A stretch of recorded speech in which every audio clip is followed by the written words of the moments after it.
I think we definitely could find out who's going to be going for the most roaches. We are in game though, and spawning down in the lower right hand position, we've got the red Zerg player representing Team Liquid. It is none other than Snute. And his opponent up to the top left, the blue Zerg playing for Team Acer. It's Nerchio. Safe to say that this is an important series for Snute. It's going to be difficult for him already to finish top 2 in this big round-robin group, but it's still not impossible. If he wins all of his upcoming matches, then he still has a realistic shot that it turns into some sort of 3-way tie, and he could still make his way through the final. But above all, I also think it's important that even if you don't make it to the top 2, if you play a tournament like this, nobody wants to go 0-5 or even 1-4. Like if you look at a player like Snute and his track record over the last few months, Snute is not supposed to go 1-4 in all 4 in the tournament. So I think it's safe to say this is a pretty big series for him. And of course for Nerchio, as he's still currently the only undefeated player in this tournament, it's a big one for him as well.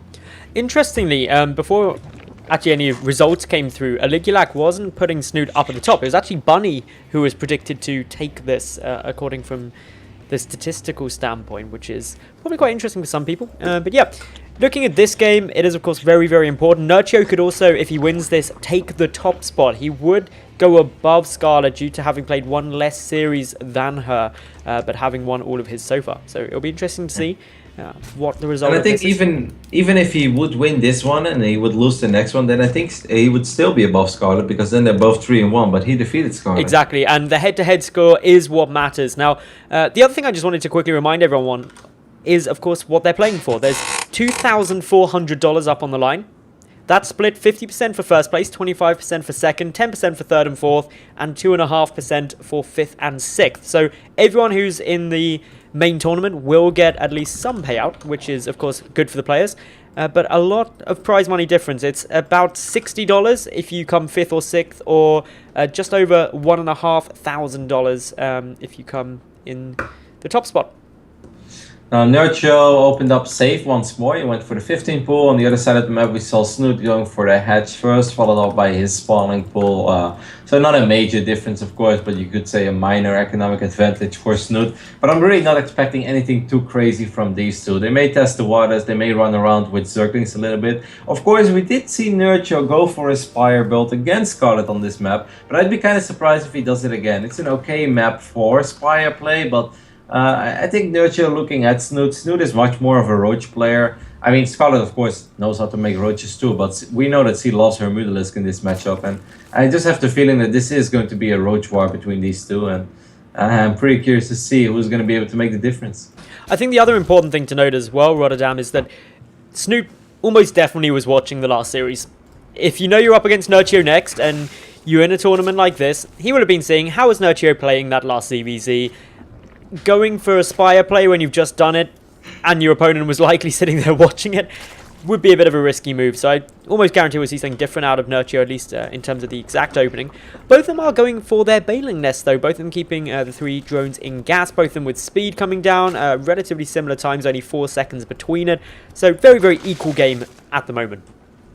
I was reading some of the comments in between the series as well, and Scarlet actually wrote a comment in the Team Liquid live report thread where she said that her Mutalisk were on vacation in the middle of the map, which is kind of what we thought. You know, I think that battle started, like we said when we tried to summon up that last game, with Scarlet not being completely aware of what was going on, and then by the time that you see it, it's really hard to retreat from a battle that you're already committed to in a weird way, even when you didn't want to. But you know, once it starts, it's really hard to just fly away and end up losing a bunch of Mutalisks.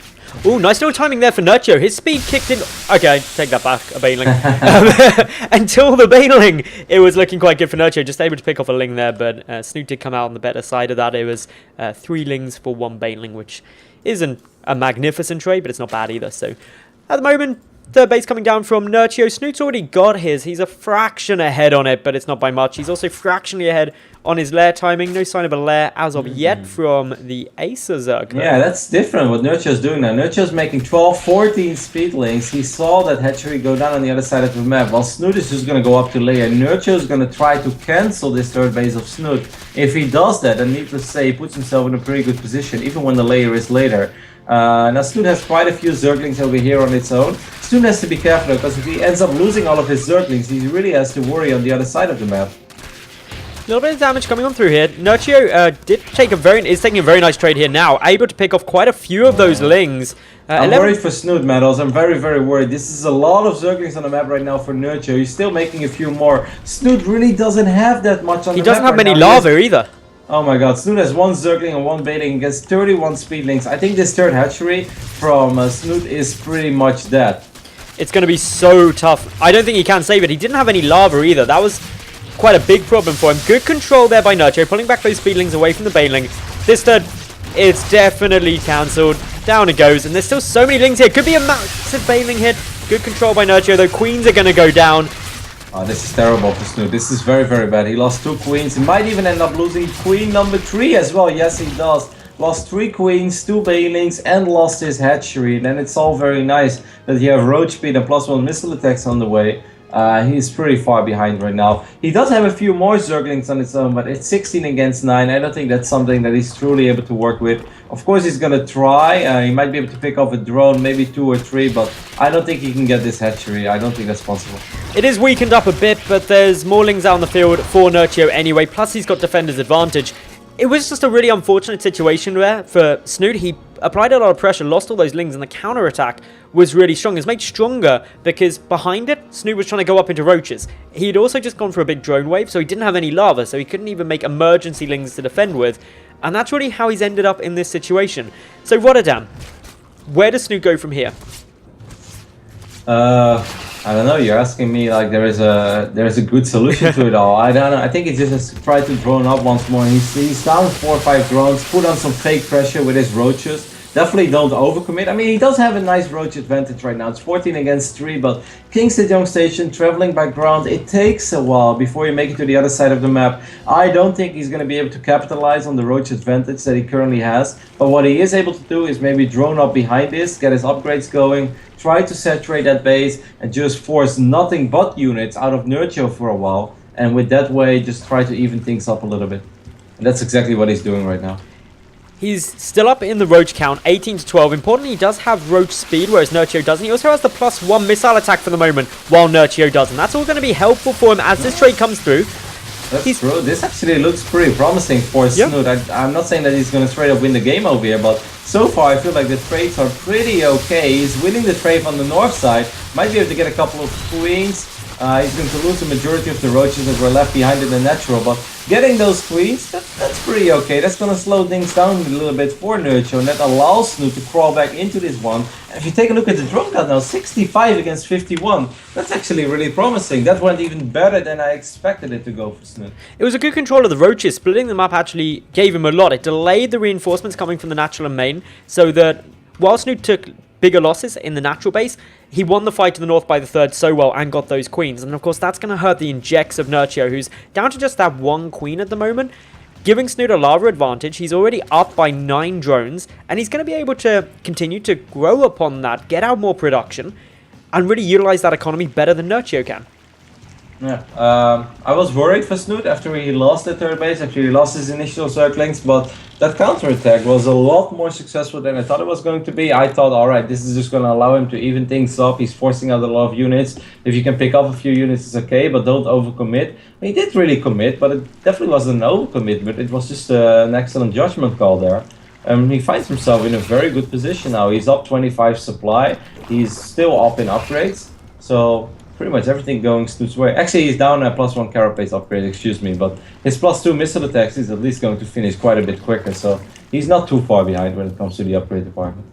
Both sides are getting their Bailing speed upgrade as well. Now, this could be a precaution just in case there's a Hydralisk switch, but also, if you do get a lot of Bailings out, you can do a lot of big damage to these big roach-on-roach fights, which is certainly something that both are considering. It's not a stage of the game where they can do it yet, but later on, if there's just big roach-on-roach armies, a handful of Bailings getting a good connection to a clump can really swing things in your favor. So, that's one possible thing.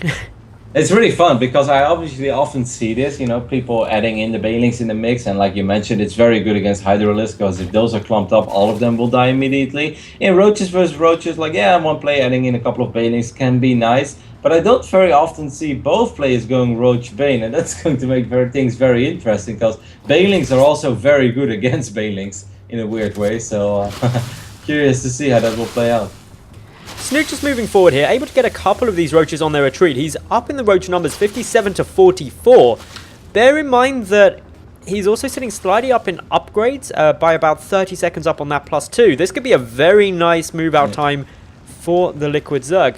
Especially because Nerchio was supply blocked for a little while. There are just roaches everywhere. This is kind of weird. It looks like an okay fight for Nerchio, but the numbers are definitely in favor of Snute. Nerchio needs to buy time. He needs to make sure that all of his units survive. Like, the idea of the engagement was good for Nerchio, but he just didn't have the numbers that Snute had.